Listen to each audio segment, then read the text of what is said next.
Hello everyone, good morning. स्वागत है आपका अपने चैनल हिस्ट्री वर्ल्ड में। 1857 की क्रांति हम यहाँ पर डिस्कस कर रहे हैं, जिसमें हमने 1857 की क्रांति का स्वरूप और उसका कारण हमने अपनी प्रीवियस क्लासेस में डिस्कस कर लिया है। आज हम देखने वाले हैं 1857 की क्रांति का आरंभ और उसका विस्तार। ठीक है, कि किस तरीके से क्रांति आरंभ हुई और किन किन क्षेत्रों में ये क्रांति फैली, किस क्षेत्र के किस नेता ने इस क्रांति का नेतृत्व किया और वहां पर किस अंग्रेज अधिकारी ने इस विद्रोह को दबाया। ठीक है, ये सभी हम आज डिस्कस करने वाले हैं। तो क्रांति को आरंभ करने से पहले हम एक बार इसकी रूपरेखा देखेंगे कि क्रांति की रूपरेखा किसने बनाई थी, क्रांति की रूपरेखा या इसकी योजना प्रारूप किसने बनाया था। देखो, कोई भी काम होता है तो उस काम के लिए सबसे पहले उसका एक ब्लूप्रिंट बनाया जाता है, उसकी एक योजना बनाई जाती है।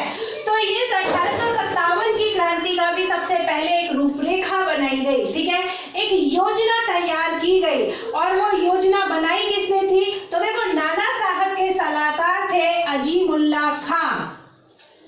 नाना साहब के सलाहकार थे अजीमुल्ला खां और उसके साथ में सतारा के जो अपदस्थ शासक थे। देखो, सतारा का राज्य तो अंग्रेजों ने हड़प भी लिया था, तो उसके जो अपदस्थ राजा थे उन राजा के सलाहकार थे राणोजी बापू। ठीक है, उन क्या नाम था, राणोजी बापू। इन दोनों ने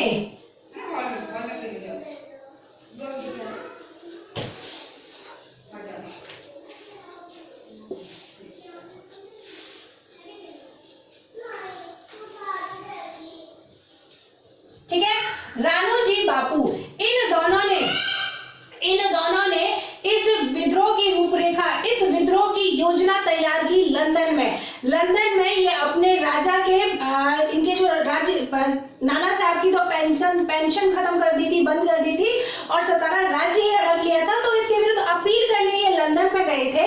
वहीं पर ये दोनों मिले और वहीं पर इन दोनों ने इस विद्रोह की एक रूपरेखा, एक योजना तैयार की। ठीक है, प्रॉपर पूरी एक योजना तैयार की। किसने करी? नाना साहब के सलाहकार थे अजीमुल्ला खां। ठीक है, और सतारा राज्य के जो राजा थे, अपदस्थ राजा थे, उनके सलाहकार थे राणोजी बापू। ठीक, इन दोनों ने कहां पर तैयार की? तो लंदन में तैयार की।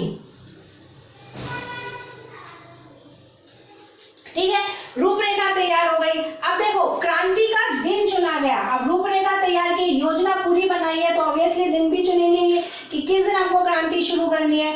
तो क्रांति का दिन तैयार किया और वो था 31 मई 1857। वो तो हमारे दुर्भाग्य की बात है, ये क्रांति समय से पहले ही पूर्ण हो गई। अगर ये समय पर होती तो शायद सफल भी हो जाती। क्रांति का दिन चुना गया 31 मई 1857 और क्रांति का प्रतीक एग्जाम में पूछा जाता है ये चीजें, इसलिए आप याद रखना। क्रांति का प्रतीक था, एक तो था कमल का फूल और दूसरा था चपाती। ठीक है, क्रांति का प्रतीक क्या था? कमल का फूल और चपाती। अब देखो, ये जो कमल का फूल था ये किसको दिया जाता था? तो विद्रोह में शामिल जो सैनिक टुकड़ियां होती थी ना, ये सैनिक टुकड़ियों तक कमल का फूल पहुंचाया जाता था।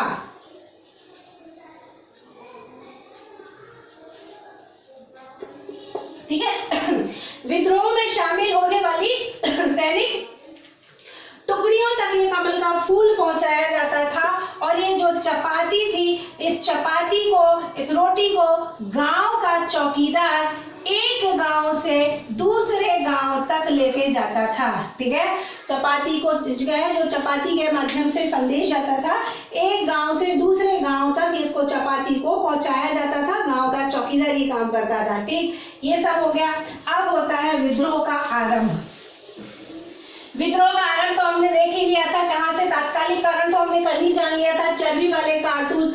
अब जब चर्बी वाले कारतूसों के प्रयोग की बात हर सैनिकों में हर जगह पहुंच ही गई, तो देखो, सबसे पहले लोगों में शांति हुई और सबसे पहले 23 जनवरी 1857 को, ठीक है, सबसे पहले 23 जनवरी 1857 को दमदम के सैनिकों ने इन चर्बी वाले कारतूसों के प्रयोग से मना कर दिया।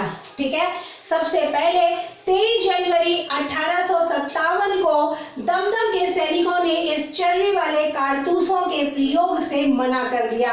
इसके बाद 26 फरवरी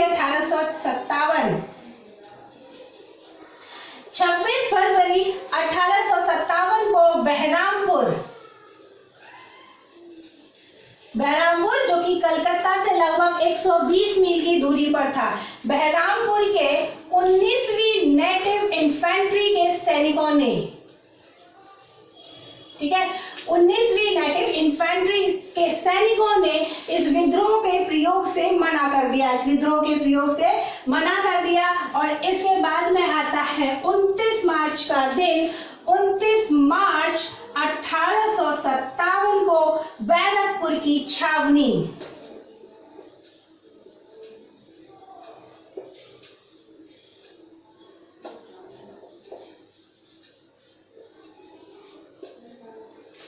ठीक है, 29 मार्च 1857 को बैरकपुर छावनी जो कि मुर्शिदाबाद के पास में है, बैरकपुर छावनी के 34वीं नेटिव इन्फेंट्री के रेजिमेंट के एक सैनिक हैं जिनका नाम है मंगल पांडे, और मंगल पांडे ने क्या करा, इन कारतूसों के प्रयोग से मना कर दिया, चर्बी वाले कारतूसों के प्रयोग से मना कर दिया, और अपने साथियों से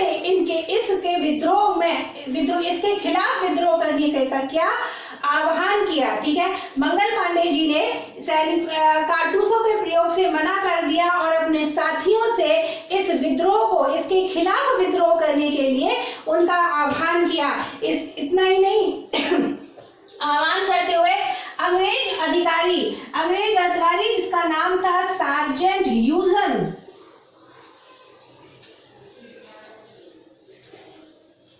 यूसन और दूसरा था लेफ्टिनेंट बाग।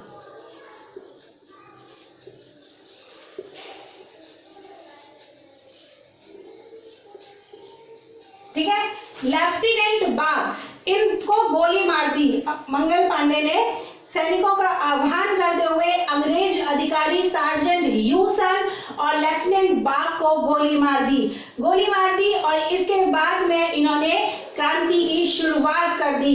इसके बाद जब इन्होंने इनको गोली मारी तो ऑब्वियसली इनको सजा तो देते ही अंग्रेज लोग। 8 अप्रैल 1857 को अंग्रेजों ने मंगल पांडे को फांसी की सजा दे दी। ठीक है, 8 अप्रैल 1857 को अंग्रेजों ने मंगल पांडे को फांसी की सजा दे दी, और ये मंगल पांडे थे कहाँ के, गाजीपुर के, जो कि आज का यूपी का बलिया क्षेत्र है ना, वहां पर गाजीपुर के रहने वाले थे ये। और इन्होंने मंगल पांडे को अंग्रेजों ने फांसी दे दी, और ये जो इन्फेंट्री थी, इस इन्फेंट्री को, इस रेजिमेंट को इन्होंने क्या कर दिया, भंग कर दिया, इस रेजिमेंट को भंग कर दिया। इसके बाद में बात आती है, देखो 10 मई को,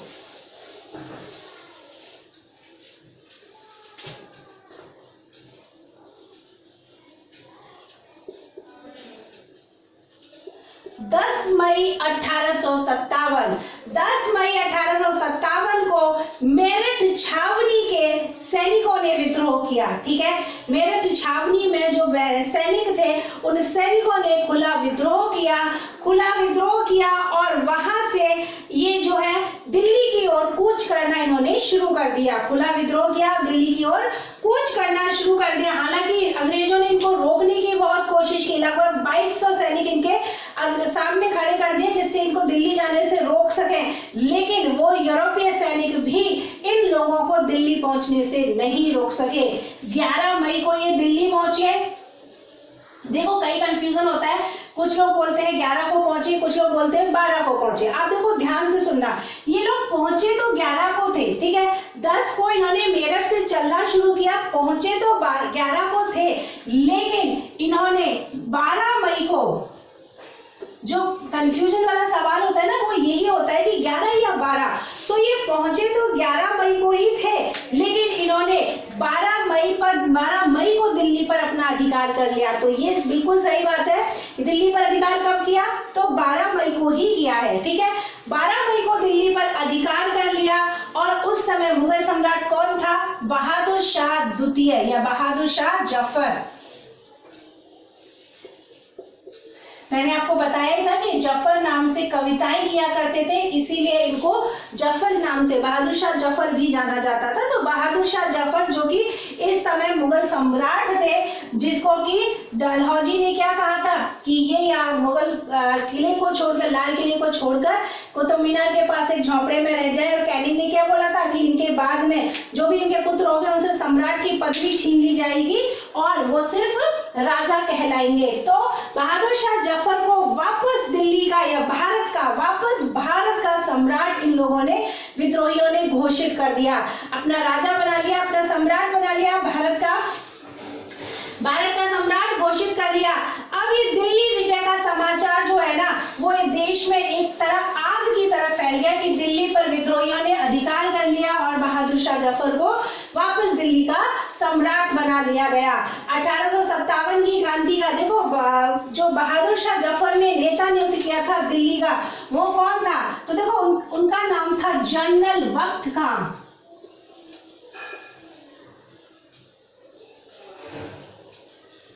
ये इनका मूल नाम है, जिनको बहादुर शाह ने उपाधि दी थी खान बहादुर खान की।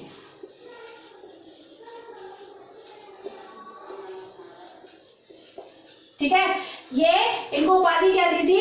खान बहादुर खान की इनको उपाधि दी थी। ठीक है, ये थे दिल्ली के नेता। ठीक है, बहादुर शाह के सेना प्रमुख थे और बहादुर शाह ने इन्हीं को दिल्ली का प्रमुख नेतृत्व प्रदान किया था। इन्होंने बरेली में भी नेतृत्व किया था। ये जो खान बहादुर खान है, इन्होंने बरेली में भी नेतृत्व किया था। बरेली में जितने भी विद्रोही थे उन सबको दिल्ली लेकर गए थे। ठीक है, अब जब ये सब जगह आग की तरफ फैली गई बात की विद्रोह कर दिया, दिल्ली पर भी अधिकार कर लिया है विद्रोहियों ने, तो ऑब्वियसली इन्होंने क्या करा? दिल्ली को अंग्रेजों ने क्या करा? इस विद्रोह को दबाने के लिए ऑब्वियसली काम करेंगे, तो इन्होंने क्या करा? शीघ्र ही चारों तरफ से दिल्ली की नाकेबंदी शुरू कर दी। चारों तरफ से दिल्ली की नाकेबंदी शुरू कर दी। पंजाब से सेना बुलाई गई, कश्मीर, पटियाला और बहुत सारे जींद और बहुत सारे राजाओं की इन्होंने क्या करी? मदद लेनी शुरू कर दी। ठीक है, मदद लेनी शुरू कर दी और 14 सितंबर 1857 को इन्होंने विद्रोहियों से संघर्ष प्रारंभ किया। ठीक है, संघर्ष प्रारंभ किया और दो सेना प्रमुख इनके विद्रोहियों के सामने आए। तो एक तो थे सर हेनरी बर्नार्ड। हाँ, सर हेनरी बर्नार्ड।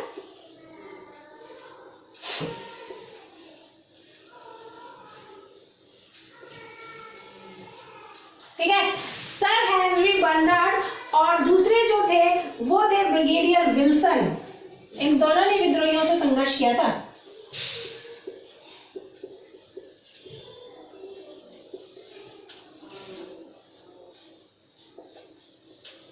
ठीक है, तो सर हेनरी बर्नार्ड और ब्रिगेडियर विल्सन दोनों ने क्या करा? दोनों की संयुक्त सेना ने विद्रोहियों से संघर्ष प्रारंभ किया और 6 दिन तक ये संघर्ष चला और 6 दिन के संघर्ष के बाद में दिल्ली पर वापस अंग्रेजों का अधिकार हो गया। 6 दिन मतलब कि 20 सितंबर। ठीक है, 20 सितंबर पर वापस दिल्ली पर अंग्रेजों का अधिकार हो गया और इस संघर्ष में भयंकर नरसंहार हुआ। ये कहा जाता है कि उस समय जो शायर हैं, कौन? मिर्जा गालिब, उस समय दिल्ली में मौजूद थे और उन्होंने ये कहा था, इस नरसंहार को देखकर मिर्जा गालिब ने ये कहा था कि मेरे सामने रक्त का एक विशाल सागर है, केवल खुदा ही जानता है कि मुझे और क्या देखना बाकी है। तो इस बात से पता चलता है कि उस समय अंग्रेजों ने यहाँ पर भयंकर नरसंहार किया था। इसके बाद में दिल्ली की जो आग है शीघ्र ही पूरे देश में, जैसे कि जंगल में आग लग जाती है ना, जंगल वाली आग बहुत तेजी से फैलती है, तो ये जो खबर थी पूरे देश में बहुत तेजी से फैलनी शुरू हो गई। बहुत तेजी से फैलनी शुरू हो गई तो अलग अलग जगह अलग अलग लोगों ने विद्रोह करना शुरू किया। अब हम देखेंगे, देखो केंद्र मतलब उस राज्य का नाम, ठीक है, जहां पर वो हुआ था। विद्रोही कौन थे, मतलब कौन से नेता थे, किन्होंने इसको नेतृत्व प्रदान किया। ठीक है, फिर विद्रोह का दिन क्या था, ठीक, और उसके बाद में उस विद्रोह को दबाने वाले या फिर कुचलने वाले अंग्रेज अधिकारी कौन थे।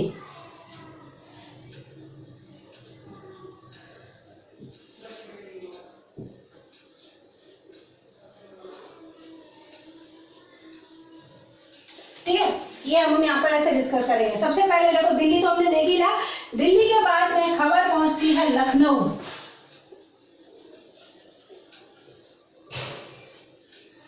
लखनऊ बात पहुंचती है और लखनऊ में कौन थी? बेगम हजरत महल।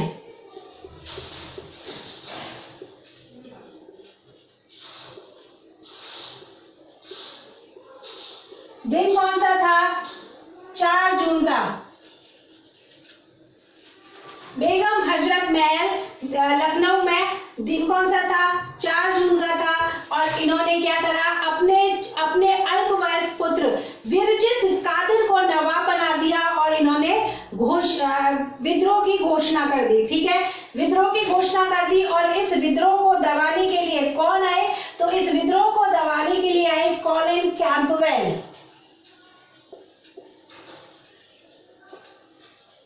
ठीक है, कैंपबेल इस विद्रोह को दबाने के लिए आए और इन्होंने इस विद्रोह को दबाया कब? नवंबर 1857 में इन्होंने इस विद्रोह को दबा दिया। बेगम हजरत महल ने आत्मसमर्पण नहीं किया, ये अंग्रेजों के हाथ नहीं लगी, यहाँ से नेपाल चली गई। ठीक है, तो लखनऊ में जो विद्रोह किसने किया? बेगम हजरत महल ने लखनऊ में विद्रोह किया। अपने छोटे बेटे, अपने मतलब अल्पवयस्क पुत्र विरजिस कादिर को इन्होंने क्या करा? वहां का नवाब बना दिया और विद्रोह की घोषणा कर दी। ठीक, इसके बाद में झांसी,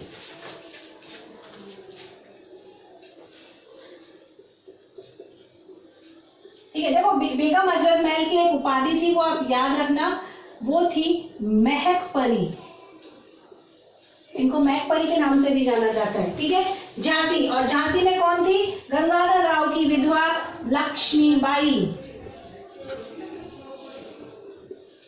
दिन 4 जून। ठीक है, और अंग्रेज अधिकारी, ये तो सबको ही पता होगा, यूरोज।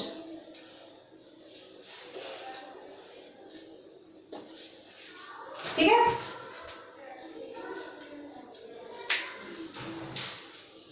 जनरल यूरोज था यहाँ पर अंग्रेज अधिकारी। तो रानी लक्ष्मीबाई ने भी विद्रोह किया। रानी लक्ष्मीबाई ने विद्रोह करते समय घोषणा करी थी कि मैं अपनी झांसी किसी भी कीमत पर अंग्रेजों को नहीं दूंगी। और ये इन्होंने इस समय यहाँ से विद्रोह कर दिया। विद्रोह करते हुए ये वहां से निकल गई। निकलते हुए ये आगे बढ़ी लेकिन ये जो है अपने विश्वासघातियों की वजह से अंग्रेजी सेना से क्या हुई? घायल हो गई। घायल हो गई तो ये वहां से आगे चली गई और लेकिन फिर भी वीरता से लड़ती रही। आगे जाकर शत्रु सेना से बचकर भागी, लेकिन एक कालपी पहुंची। लेकिन कालपी पहुंचते ही यूरोज से पराजित हो गई और वहीं पर इनकी मृत्यु हो जाती है। 17 जून 1858 को ये वीर गति को प्राप्त हो जाती हैं।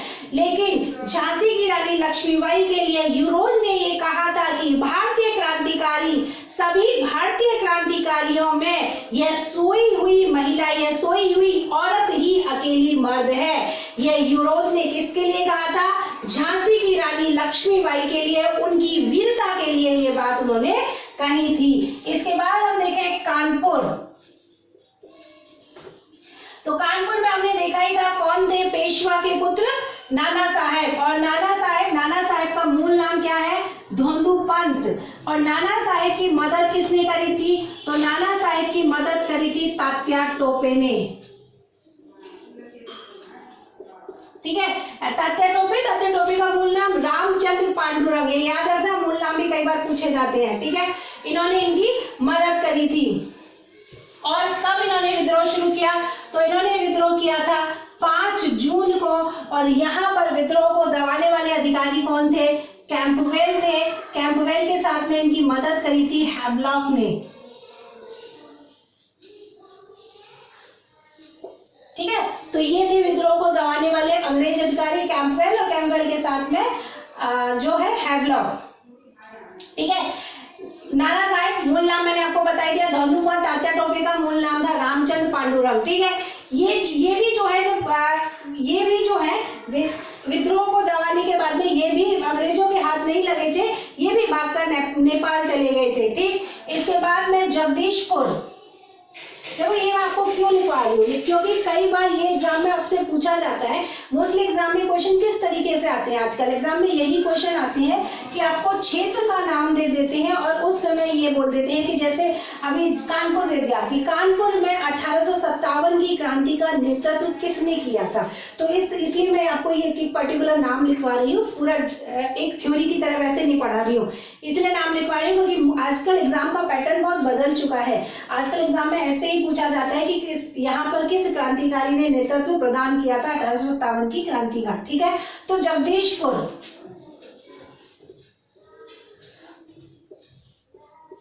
कहां पर है ये जगदीशपुर? बिहार में है। जगदीशपुर आला बिहार, यहाँ पर किसने कहा था नेतृत्व किसने दिया था? तो नेतृत्व दिया था कुंवर सिंह ने। ठीक है, नेतृत्व किसने दिया था? कुंवर सिंह ने दिया था। और विद्रोह शुरू हुआ था, वो हुआ था 12 जून, ये सब 1857 की बात है, मैंने 1857 आगे लिखा नहीं है, लेकिन आप ये सब 1857 की ही बात है। ठीक है, 12 जून 1857 को इन्होंने विद्रोह किया और यहाँ पर विद्रोह दबाने वाले कौन थे? विलियम टेलर और विंसेंट आयर।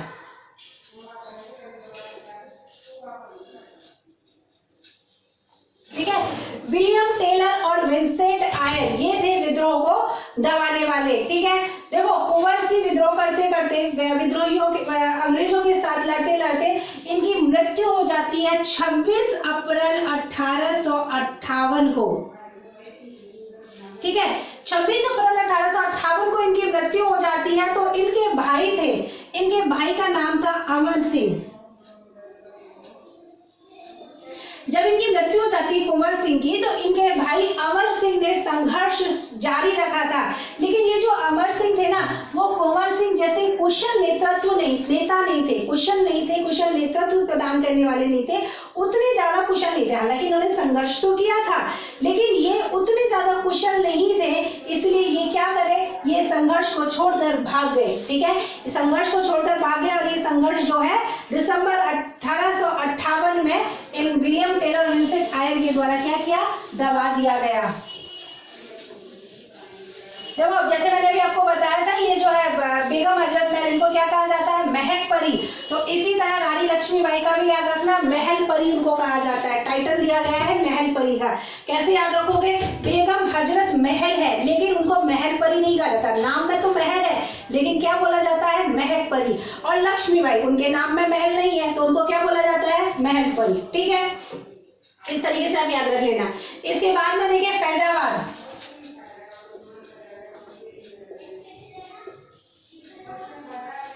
ठीक है, फैजाबाद में विद्रोह किसने किया था? मौलवी अहमद उल्ला ने। ये देखो बहुत ही इंपॉर्टेंट है,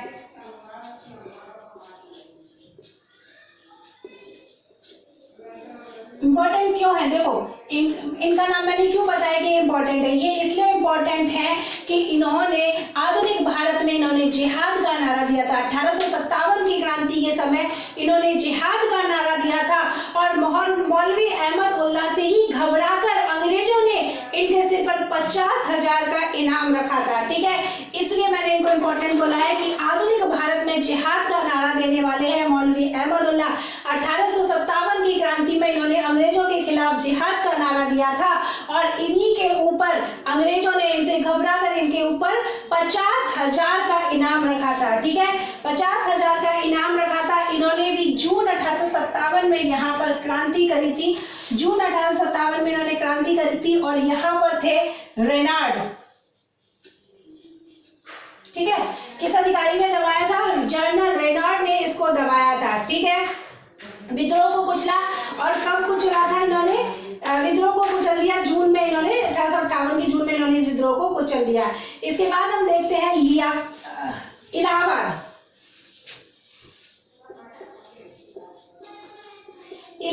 और इलाहाबाद में विद्रोही कौन थे? लियाकत अली।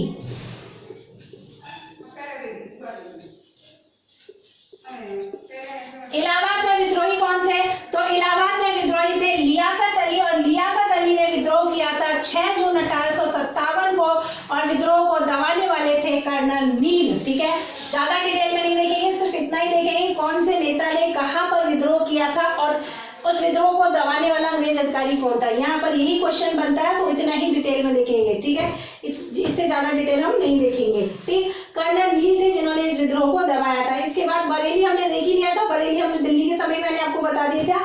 खान बहादुर खान थे जिन्होंने बरेली में भी नेतृत्व प्रदान किया था विद्रोहियों को, ठीक है। इसके बाद में आते हैं असम।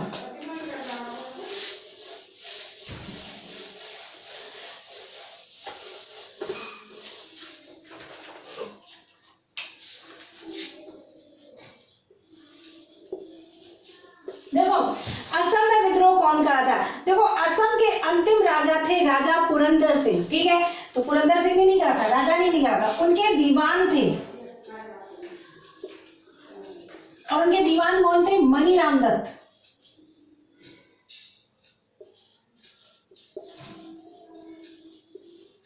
ठीक है। राजा कौन थे? राजा थे पुरंदर सिंह, राजा थे पुरंदर सिंह। तो उनके दीवान थे मनीराम दत्त। मनीराम दत्त ने राजा पुरंदर सिंह के पोते जिनका नाम था कंदर्पेश्वर,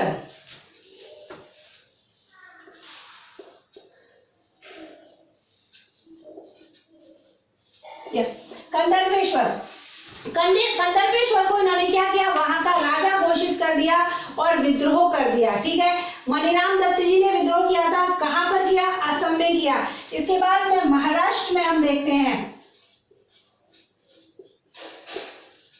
महाराष्ट्र में तो कौन? सतारा राज्य जो कि हड़प ही लिया था। तो सतारा के राजा प्रताप सिंह के वकील कौन थे? वकील मैंने थोड़ी देर पहले बताया था, जिन्होंने रूपरेखा तैयार की थी। क्या नाम था? रंगो बापूजी,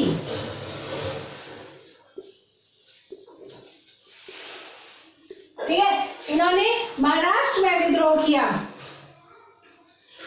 ठीक है। महाराष्ट्र में विद्रोह किया, मैंने आपको बताया था कि ये लंदन गए हुए थे अपने राजा के अपील को लेकर के, लेकिन जब वहां इनको निराशा हाथ लगी तो वहां से ये वापस आए। वापस आकर आम व्यक्तियों की सेना बुलाई और 10 जून को सतारा में इन्होंने क्या करा? विद्रोह कर दिया। 10 जून को सतारा में और 13 जून को पंढरपुर में इन्होंने विद्रोह कर दिया, ठीक है। कंपनी में विद्रोह, कंपनी ने क्या करा? इस विद्रोह को दबा दिया, अंग्रेजी सेनाओं ने इस विद्रोह को दबा दिया और रंगोजी बापू को क्या करा? इन्होंने समुद्र पार भेज दिया, भारत से निष्कासित कर दिया, ठीक। इसके बाद में देखो और भी बहुत सारी जगह है, जैसे कि हैदराबाद है, ये भी आप देख लो, क्या पता एग्जाम में यहाँ से भी कोई क्वेश्चन बन जाए, ठीक है। हैदराबाद है, तो हैदराबाद में कौन थे? हैदराबाद में थे सोनाजी पंत,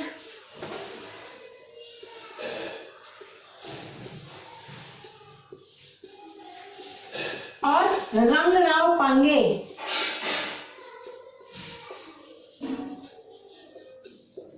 ठीक है। ये थे हैदराबाद में सोनाजी पंत, रंगराव पांगे।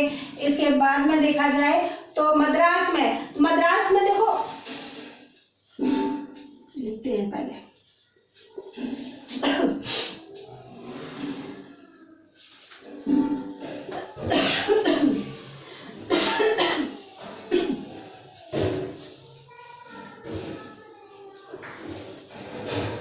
मद्रास में थे अरुणागिरी और कृष्णा। मद्रास में थे अरुणागिरी और कृष्णा। देखो मद्रास में दो मंदिर हैं, हिंदू मंदिर, एक तो है मणिपक्कम और दूसरा पल्लवर। ये दोनों मंदिर थे जो कि इन विद्रोहियों की गुप्त कार्यवाही का केंद्र बने हुए थे, और नेता कौन थे? अरुणागिरी और कृष्णा। ये मद्रास में विद्रोही 1857 के विद्रोह के नेता थे। इसके बाद में गोवा का भी देखते हैं, और गोवा में थे दीपूजी राणा,